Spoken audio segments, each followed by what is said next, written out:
namhlanje ekseni siyabingelela kubona bonke abazalwane bona wonke indawo emagumbini amane omhlaba. Siyabingelela sithi uJesu Kristu uyinkosi yamakhosi. uKristu Jesu uvukile namhlanje. uNkulunkulu kanye nathi, uNkulunkulu uyasithanda. Ngifuna ukusho ke lokuthi siyambonga uNkulunkulu osinikeze ithuba elihle kangaka ukuba sizomdumisa ngalesikhathi isimo singavumi sihlezi kuma lockdown ethu, but uNkulunkulu wasigcina, uNkulunkulu wasithanda. Ngifuna ukuqinisekisa lapha ekhaya ukuthi uNkulunkulu still kanye nawe and uNkulunkulu uyakuthanda. uNkulunkulu unathi izikhathi zonke. Amen. Hallelujah. So namhlanje we are doing this last service for our Passover celebration. We started on Friday. We had a wonderful time on Friday. Yesterday on Sunday we had a wonderful time. Even today I believe God still has something for you. God still has something to give unto you. uNkulunkulu uzonikela empilweni zethu. Namhlanje we are celebrating ukuvuka kaKristu Jesu. Before ngiyezweni losuku ngithanda ngiba ngikhuthaze, let me just encourage you. And if you can look at the word of God in the book of Matthew chapter number 27, reading from verse number 50 to 51, there is something that I like. What happened? It is the uNkulunkulu, when Jesus was dying on the cross, there was an earthquake that came. Even the stones shook, even the rocks shook, everything, and there wasn't that earthquake. And after that, this is the uNkulunkulu, even the graves, the tombs were open, were wide open. So namhlanje I just want to encourage you ukuthi as our Lord Jesus Christ rose from the dead, he rose up with us because we died with him. Hallelujah. So then namhlanje, whatever that has been troubling you in your life, whatever that has been your challenges, namhlanje it is being left on that grave. The grave is empty. You and me are out. But now, let me just tell you one thing, that we are out of that grave and we are free from any curse. Jesus is with us. We are seated with him in his throne. Hallelujah. God bless you. Siyamthanda kakhulu bazalwane.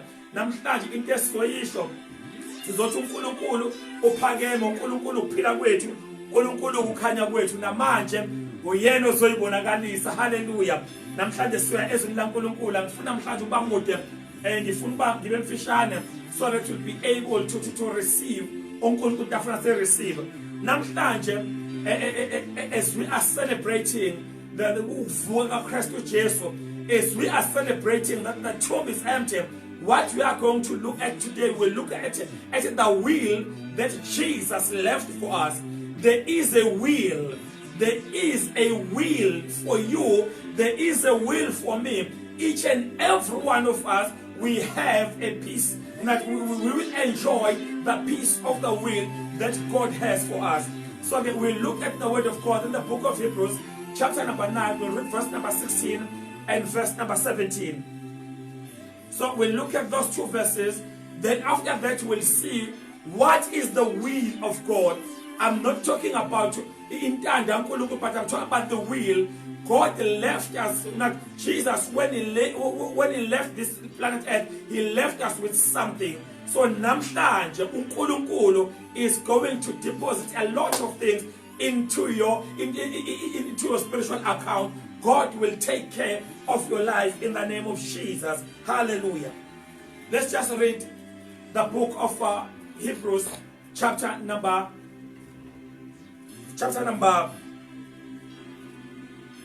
9, but in verse number 16 and 17. Ifunda kanje ithi, now we are reading from NLT. It's uNkulunkulu now, not yesterday, not tomorrow, but now. The will that I'm talking about is something for now. It is not for tomorrow. It is not something that has expired, but it's something for now. So it's uNkulunkulu now. When someone leaves a will, it is necessary to prove that the person who made it is dead. So it is necessary to prove that the person who made it is dead. So verse number 17, the will goes into effect only after the person's dead. while the person who made it is still alive, the will cannot be put into effect. So ke namhlanje ngifuna ke sibheke this will uNkulunkulu akashiye nayo. Number 1, if you look at verse number 16, the Bible tells us that that particular person who made a will for somebody, there isn't necessary to have a proof that that particular person is dead. So again, namhlanje, as we are celebrating the risen of Jesus Christ, let me just tell you that before that, but Jesus died. When Jesus died, the will was put into effect. So again, namhlanje, there is a will. uNkulunkulu afuna ukuyishiya, kukhona ifa uNkulunkulu Jesu Kristu ashiyele yona. Likhona ifa, but ake ngitshele lokho. Sonke isikhathi nakuzoba khona iwill ezoba khona, kumele lo will ibhalwe bese iyoshiwa kummeli othile. So kunommeli okafike azoyifunda. Ake ngibeke le ndaba le. Uma ngathiwa kukhona umuntu mhlawumbe ngathiwa ubaba wekhaya ushonile. Uma ngathiwa ubaba wekhaya akasekho. Uma ngathiwa kune will ifa lishiyile, into eyenzekayo iyodwa, uke athathe i-will ahamba yoyibeka kummeli othile. Nangabe esefile loyo mnikazi we-will, bese kwenzekani, bese kufika ummeli ekhaya ezofunda i-will eyifundele umndeni wonke. So ke ngifuna sibheke ukuthi ke nalesikhathi samanje uma ngathiwa uJesu Kristu sefile akasekho njengamanje physically, but kune will ayishiyile, and there is a need for somebody to come and read the will for us. So ngiyamthanda uJesu Kristu ngoba uthi akashiyanga sodwa, uza kushaya umuntu duzo uyena yena. But thina njengamanje, we need an advocate who will read the will for us. We need an advocate ozakusifundela iwill esishiyelwe kuKristu Jesu. Nabuzofunda incwadi kaJohn chapter number 14, and you read from verse number 16 and verse number 17. Izwi likaNkulunkulu uyasitshela uJesu Kristu ukhuluma nathi, uthi Jesu Kristu uthi, I will ask the Father and he will give you another advocate. So ngifuna ukubheka ukuthi somebody that will read this will akuyena ubaba omkhulu, akuyena nongabe ngubani, but uzakufunda this will likaNkulunkulu uKristu Jesu. He will ask the Father to give us an advocate. And verse number 17, umukala uyasichaza who is this advocate? And this advocate is the Holy Spirit, because if you read verse number 17, it does read, and that advocate, he is the Holy Spirit. The advocate that will read this will, he is the Holy Spirit. Akekho omunye ozakuyifunda ngaphandle kaMoya Oyingcwele. Moya Oyingcwele uzakufunda this will. Namhlanje ngizokutshela ukuthi mina ngizawasho ama-will into ozoyibona, but ozokuyifunda uyedwa ozakuyifunda uMoya Oyingcwele, nobody else. Uthi uJesu anginishini odwa, kepha nginishiya noMoya Oyingcwele. Namhlanje ekuseni uma uJesu Kristu evuka, uvuka uyahamba uyakubaba, ukepha akashiyi sodwa, ukhona ozofunda this will. Ukhona ozofunda lelifa lizofundwa inkosi yamakhosi, zofunda uMoya Oyingcwele. Umoya Oyingcwele qobo lakho uyehla njengamanje, kwehlele empilweni yakho uzoshintsha isimo. Umoya Oyingcwele njengamanje uyafika empilweni yakho uzolungisa isimo esonakele, because uphethe will. Ngikutshela into ekhona, into eyenzekayo nakusuka kuzofika ummeli ozofunda iwill, kubuye bonke abantu, lelifa uzolifunda ummeli, kubuya bonke abantu, kubuya ngisho umuntu obehleze edolobheni elikude, buya umuntu obehlele endaweni engasaziwa, ufuna ukuzozwa uba ithini will, ifakeni empilweni yakhe.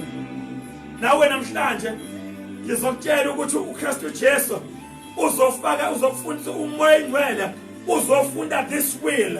Umoya Oyingcwele has been given this mandate here. to come and read the will for us. But you need to understand ukuthi kumele ube be part of that family before ukwazi enjoy the benefit of that will. So you ngeke ube part ye will if you are not part of that family. So namhlanje ngizokutshela isimanga ukuthi le will ezofundwa yes ingeke but ingabomndeni. Hallelujah. Ilaba ababizwa ngoba ngabantwana bakaNkulunkulu. Le will ingeyalabo ababizwa ngabantwana bakaNkulunkulu. Namhlanje uma ungumntwana kaNkulunkulu uzothola iwill uNkulunkulu akunikeze yona. Hallelujah, hallelujah. Namhlanje le will ezofundwa izoshintsha izimo. Le will ezofundwa izonyakaza sesitekade zahlala ngoba kunezinto azoyithola uNkulunkulu zokunikeza iwill. uNkulunkulu soyibonakalisa namhlanje uthi uNkulunkulu I knew you before you were formed. This will akunika yona lelifa uNkulunkulu walazi before ube khona esibelethweni sikama wakho. Hallelujah, hallelujah, hallelujah. Lalela-ke umuntu akakwazi ukunikezela ngewili, umuntu azokunikezela ngefa engenalutho. But you have to have something, you have to have some assets before uzodraw that will. Awukwazi ukudraw iwill kungekho lutho ephaketheni lakho. But nasibheka uJesu ufika uthena unalo uJesu yini azosinika yona. Ngiyathanda na uzobheka in the book of Colossians chapter number 1 or verse number 16 wakhona uthi into engiyithanda ngoKristu Jesu ithi la uNkulunkulu through him God created everything. Through Jesus Christ God created everything. NgoKristu Jesu uNkulunkulu wadala konke okubonayo wadala uNkulunkulu edalela uKristu Jesu namhlanje wadala ngoKristu edalela yena. So ke namhlanje konke kungoKristu Jesu. Namhlanje uKristu Jesu uvukile. So celebrate ba uvukile uJesu Kristu but nayihamba ushane will. Nayihamba uJesu akashisodwa ushiya nefa. Wena mntaka baba bekhaya kunefa onikezwe lona. Namhlanje sobheka ukuthi yini lo uJesu ashiye nayo. uJesu ushiye neprotection. uJesu ushiye nefa leprotection. Namhlanje ngiyazi xa ubheke ifa labamillions, xa ubheke ifa lemali likakheshe, but namhlanje uNkulunkulu akashiyana ushiye nefa leprotection. Ngiyabathanda abantu abaNkulunkulu. Thanda into eyenziwa uSolomon when he was asked ukuthi yini ayifunayo, akazange athi ngifuna ukuba rich, azange athi ngifuna ukuba wealthy, akasho ukuba ngifuna imali, but wathi Lord ngidinga wisdom so that I'll be able to separate right and wrong. Nawe namhlanje uNkulunkulu angitshele ifa lakho yowili akushiya nayo ukushiya the protection. Let's read the book of Deuteronomy chapter number 28 verse number 7. And ngiyamthanda uNkulunkulu uthi lithi la uNkulunkulu lapho kuDeuteronomy chapter number 28 verse number 7 uthi uNkulunkulu the Lord will conquer your enemies. So ke namhlanje uNkulunkulu uzakunqoba, he will conquer all our enemies. God will give you protection. So this will eletho Kristu Jesu, it is the will of protection. Kukhona kwiwill yakho njengamanje. The Lord will protect him. The Lord will protect you. The Lord will cover you. The Lord will fight all your battles. Now kubeka uphiwa khona uthi when they attack you from one direction, and uthi uNkulunkulu they will come in one direction, but after ukuba sekulwele laba attacker they will run, they will flee in 7. Namhlanje uNkulunkulu he will protect you. uNkulunkulu khona kule ndawo to protect us. uNkulunkulu protector ngegazi lika Jesu Kristu waseNazaretha. Wangena kwitabernacle elingakhandwa ngezandla zomuntu, wangena ngegazi lakhe to protect us. Namhlanje uNkulunkulu uzokuprotect egameni lika Jesu. Sandla sakhe siphe kwakho njengamanje. Protection yesu liphe kwakho njengamanje. uNkulunkulu yena ozoba before you, uyena ozoba behind you, uyena ozoba khona on your side, uyena ozoprotecta egameni lika Jesu Kristu waseNazaretha. And I speak Psalm 91 over your life right now in the name of Jesus. They will come in one direction. They will fight you. But because my God is going to fight your battles. Unkulunkulu uzokunqobela njengamanje egameni lika Jesu. Unkulunkulu uzokunqobela egameni lika Jesu. Unkulunkulu uzoqedela umsebenzi awuqalisa. Athi uNkulunkulu, the battle is the Lord. The battle is not ours. But okwethu kunqobe egameni lika Jesu. Namanje siyanqoba ngegama lika Jesu. Namanje siyanqoba ngegama lika Jesu. Siyanqoba ngegama lika Jesu. Unkulunkulu uzosiwela, uNkulunkulu nathi. Unkulunkulu uzoyibonakalisa.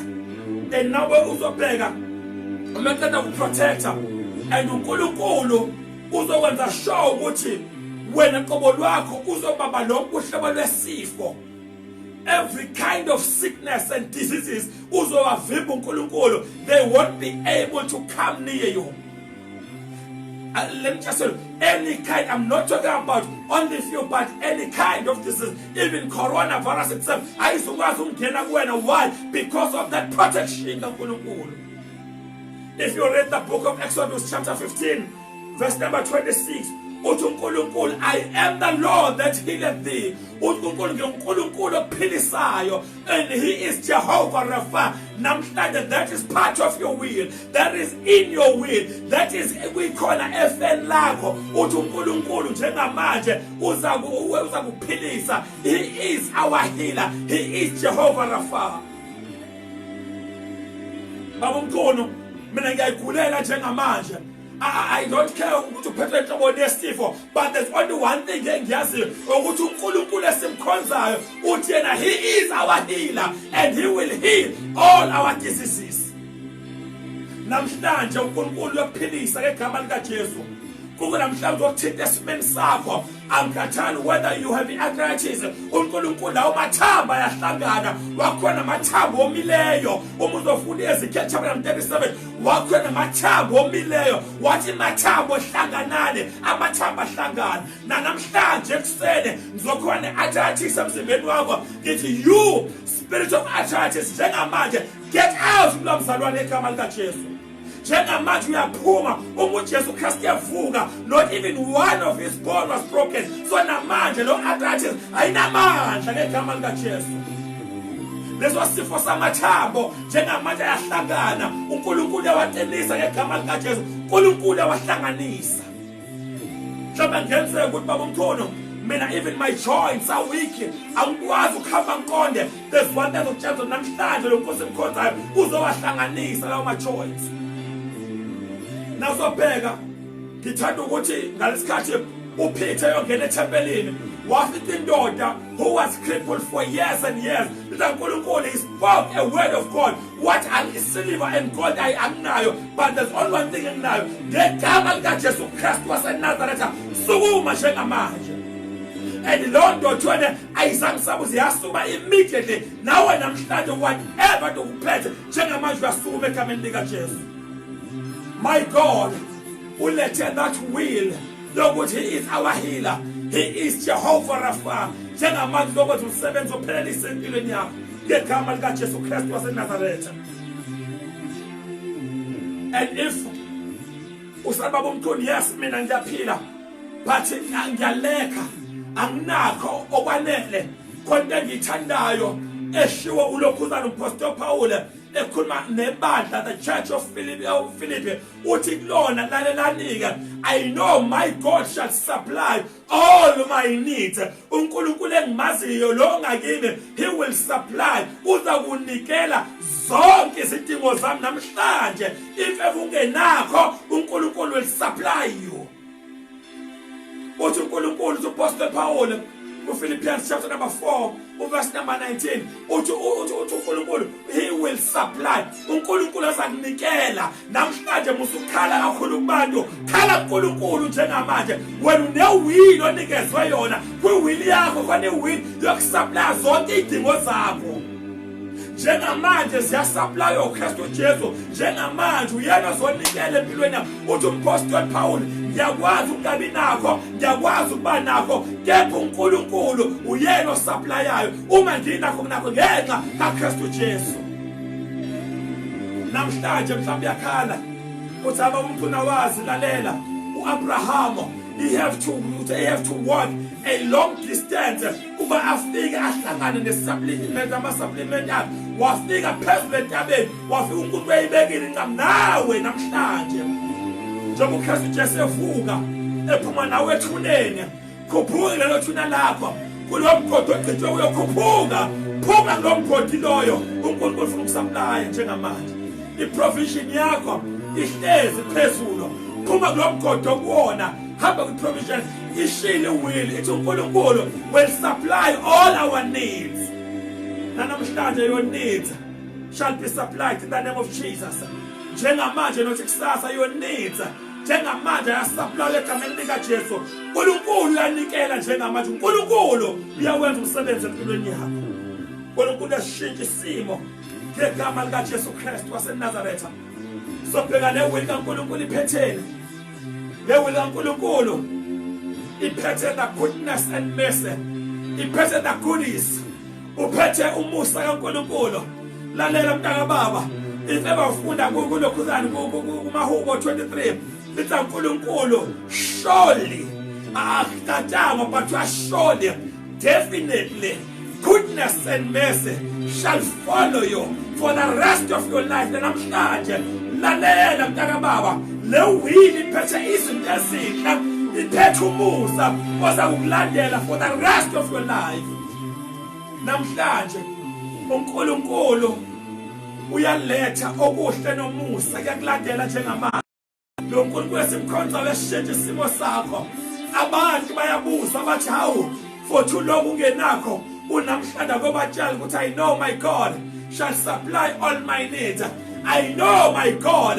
and I know ukuthi the goodness and mercy I know that you will protect me I know in this situation God can sakudlula egameni lika Jesu because my God is able to change leso simo egameni lika Jesu Kristu waseNazaretha lalela uNkulunkulu uyakwazi ukushintsha isimo sakho kube isimo uNkulunkulu afuna kube yisona egameni lika Jesu namhlanje uzoyibonakalisa uthi uNkulunkulu namhlanje ngitshela ukuthi ulethe iwill ayilethe empilweni yakho but le will nanto ngifuna yona le will ihleze kutheni wena qobo lwakho uyazana noNkulunkulu le will olelifa before kwazi ukusebenza bekumele bekhona umuntu ofayo but into eyinkinga nayisefile akulona la kamakhelwane akulona elakwenyindlo but la kuleyo ndlu leyo so ke namhlanje uJesu Kristu efa ufa uphethe iwill uyishiye wayibhala oza kuyifunda umoya oyingcwele akangeni noma bikephi uzongena la khona abantwana baNkulunkulu iwill yabantwana akuyona abantu bangaphandle yabantwana namhlanje lo Kristu esimkhonzayo uzoletha iwill umoya oyingcwele the Holy Spirit is the one who will read this will for us uthi Jesu umefika umoya oyingcwele he will guide you he will tell you everything so namhlanje he will tell you ukuthi how to use that will umoya oyingcwele uyena ozangena ngaphakathi kuthina and uyena ozakwazi ukureveala zonke izinto ekumele zenze egameni lika Jesu namhlanje uyabuza babumkhulu ngenze njani nami to receive this Holy Spirit what can I do namba ngibe naye angena ngaphakathi kimi lalela ke mntaka baba yonto kwathi ungayenza namhlanje yonto athi ungayenza kanti ungam-invite uKristu Jesu angene ngaphakathi kuwena khona ayishoyo uKristu Jesu namhlanje obe evuka utshela abafundi bakhe uyamemezela ukuthi lalelane hambani sohlangana eGalile so nawe namhlanje awuhlangane naye uKristu Jesu awukwazi ukuthola iwili ungahlangananga naye uthi uJesu hambani siyohlangana eGalile so nawe namhlanje ukuba umntwana kaNkulunkulu wathi wahlangana naye namhlanje uJesu uyambusisa nasehlangana nabafundi bakhe uphinde uyabatshela uthi lindani ke azafika the one who will read the will mina nawe we are so fortunate ukuthi vele usekhona umoya oyingcwele njoba ekhona uyawenza umsebenzi egameni lika Jesu oh yes Lord namhlanje awenze empilweni yakho ngifuna ukutshela isibani saNkulunkulu ngalesikhathi sebehlangene kwi-upper room behlangene behleze abanye benokwesaba ithi uNkulunkulu wafika the advocate wafika umoya oyingcwele wehlela phezu kwabo uNkulunkulu bonke they change their language bazokhuluma ilanguage yasezulwini so namhlanje nawe sondela uzobafika uNkulunkulu sondela njengamanje wasondela basondela laba bekhona kaNkulunkulu they spoke in new tongues they spoke the heavenly language bakhuluma voice yabo yazobe yasezulu nawe namhlanje akawuthi ngifuna ukushintsha ngifuna uba wasezulu ngifuna uba umntwana kaNkulunkulu Jesu Kristu evuka ethuneni akavuke kanye nawe mhlambe kade ufisa lithuba udamkabe ngenze njani bangisindiswe ngenze njani bangaza noNkulunkulu namhlanje ngizokunikeza ithuba lapha ekhaya namhlanje ngizokunikeza ithuba ke uthi njengamanje uthi Nkosi ngiyamdinga lo Kristu Jesu nami ngiyadinga lewili nami ngiyadinga lelifa egameni lika Jesu nakulidinga lelifa leli ngizocela nje ukuhlezi lapha ekhaya akawuyeke njengamanje ngizopostpone mhlawumbe kusasa bathi njengamanje kade ungasho amdinga lo Jesu uma ngathi uhlezi lapha ekhaya uyamdinga uJesu Kristu uyamdinga beyinkosi nomsindisi wempilo yakho na uyayidinga this will ebhala phayana kuma Hebrews kuma chapter 9 verse number 16 uyayidinga this will uyadinga na ukuthi ifa ulithole nje lokade ungalithola njengamanje uKristu Jesu khona ungalithola nawe njengamanje ngenze njalo akumkhulu ngathi lapha sakho unami ngiyamdinga lo Jesu sekhaya ungenze ba uhleze ekhaya mhlawumbe uyayibukela njalo kodwa njengamanje I need this Jesus na ungasiphambi isandla sakho uJesu engangena empilweni yakho njengamanje bese yabusa ngaphakathi kuwena uJesu njengamanje ngangena kuwena bheka uthi ku Revelation chapter 3:20 uthi bhanga ngingasemnyango ngiyanokha loyo oyozwa ivoice yami avule ngiyangena ngihle kanye naye nawe namhlanje uJesu ufuna ukungena ade kanye nawe njengamanje nothi kusasa mvulele uJesu angene ngaphakathi kuwe mvulele inhliziyo yakho uJesu namhlanje mvulele angene ngaphakathi kuwe mvubela ashintshe isimo sakho ngegama lika Jesu Kristu waseNazaretha uzoshina ke wavula wangena ngaphakathi kwethu ushintshe isimo now will be part of this will ziningi ezingithembise ikhona nafuna ukuthatha chapter number 28 uyabona ziningi ithembise ikhona namandla omnikeza uNkulunkulu uzoyishintsha impilo yakho njengamanje ngizokhuleka nawe osiyamdinga lo Jesu abe inkosi nomsindisi wokukholwa kwakho abe ngumqalisi womphelelisa wokukholwa kwakho na uthi amdinga njengamanje ngizocela lapha ekhaya usahleze phambi isandla sakho bese siyakhuleka nawe uyamdinga uJesu abe inkosi nomsindisi uyamdinga njengamanje ashintshe impilo yakho cela uba ngikhuleke nawe njengamanje ngizocela nje ukuthi lapha ekhona ekhaya uma uthi amdinga uzophambi isandla sakho saka right bese usho lo mkhuleke emva kwami uyamdinga beyinkosi nomsindisi uyadinga this will lelifa libe khona empilweni yakho na uyafuna ube be part of this family of God uyadinga uba umntwana kaNkulunkulu sokudinga uqale indawo udinga umamukele bese yangena ngaphansi kwena isimo sakho phambi isandla sakho ekhaya uzothi ngenkosi Jesu namhlanje kuseni ngiyakwamukela ube inkosi nomsindisi wokukholwa kwami baba ngiyabonga ungamukela embusweni wakho usuka namhlanje kuze kube phakade sengumntwana wakho osindisiwe wahlanzwa ngegazi lika Jesu Kristu waseNazaretha amen baba siyabonga abantwana bakho besizwe lakho baba siyakhuleka namhlanje basiqhubha sithathile baba bahlale kusona Nkosi enamandla siyabonga ukuthi uyababiyela njengamanje ngegama lika Jesu Kristu waseNazaretha baba siyabamukela embusweni wakho and Father usher them mighty God into a kingdom baba speak your word in their life baba we speak anointing upon empilo zabo egameni lika Jesu Kristu waseNazaretha Father we thank you we give all that glory we praise you Lord in Jesus name amen and amen and lapha ekhaya ushout amen uma ngathwana phambi sandla sakho kana amen ifa likaNkulunkulu lingelami igazi likaNkulunkulu ngeyami egameni likaJesu Kristu. Amen and amen. Siyabonga kakhulu uNkulunkulu akubusise, uNkulunkulu abekanye nawe, uNkulunkulu uyakuthanda kakhulu. Ngifuna ukusho ke lokhu, mhlawumbe uphakamisa isandla sakho ungakwazi ukuthi ungithinte over uFacebook la ubukela khona, and then ngizothola ama details ami lapho, ungangithinta unga-inboxa, and then sokukhuluma nawe ukuthi uNkulunkulu ufuna empilweni yakho, and then uNkulunkulu akunikeza more direction for impilo yakho. Amen. Labo who are listening from WhatsApp, ngiyacela nawe ufuna ngokunjalo on that number lala kuyona, ngicela ufonele kuyo, and then uNkulunkulu uzokwenza umsebenzi, uzombona kweshintsha impilo yakho egameni likaJesu Kristu waseNazaretha. Siyambonga kakhulu uNkulunkulu, nibusiseke nonke egameni likaJesu Kristu waseNazaretha. God bless you, God bless you. Kwanibusisa even nakusasa uNkulunkulu abekanye nani, just it's a Monday holiday. God bless you. Enjoy your holidays. Enjoy imbuso kaNkulunkulu egameni likaJesu Kristu. Siyabonga kuze phakathi. Amen. God bless you. Bye.